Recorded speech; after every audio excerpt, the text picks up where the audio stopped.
na Mary ne hine mo as kilende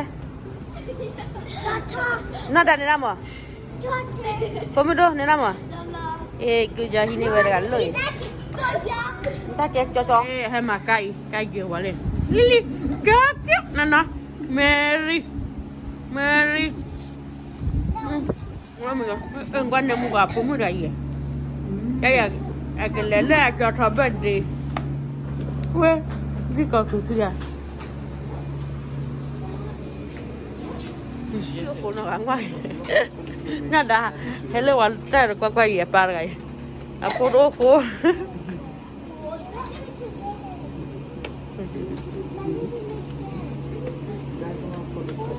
dạ luôn qua hello anh kẹp đâu phải ba rồi em mà happy nào anh nè sao có chuyện nào hỏi lại gì Papan orang sana lihat kadenya tadi, mereka papan nyata. Lili kau nyata lawan kau apa? Nanti lihat sini lah. Sini adalah ada buat apa juga?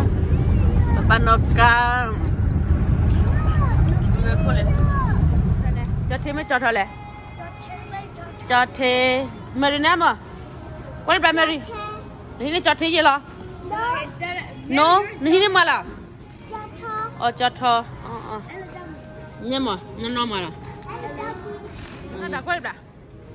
Nada kuali belah. Nada, ini mah kok kira. Jatuh ni, ni nama. Ni nama malah. Jati. Kalau jati ni nama ini malah.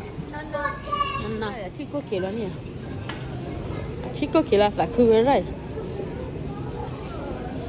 Wow, Mary, ni ni cuci apa bela le? Mary, ti, ini cuci kau keli le? Dah le ni, dah hiri.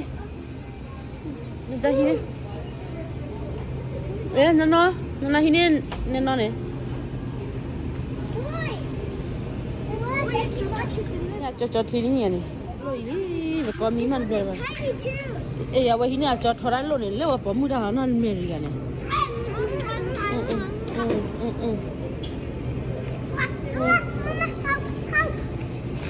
Nak Amerika ke berai? Ayah, orang orang asal ni aja orang ciri beli. Pada siapa sih? Nak Mary, ni ini mula asal kilende. Nada ni nama?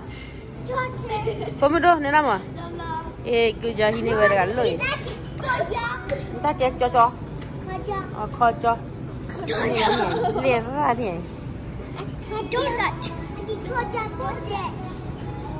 nó là cho thế đó thì mẹ đi như thế mà đấy tem muốn nó như thế mà đấy nó qua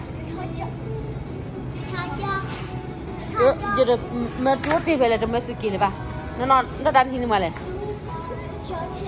cho thế nên là mà thôi mẹ mà để cho thôi ra là rồi chà pin đi cho lên cái chả lửa nó hai bên ba cho lên cái chả lửa nó nó mẹ đi nó plan mẹ tôi khui nó kira cho tôi nè bắt ta khui rồi để cho thôi bé đi này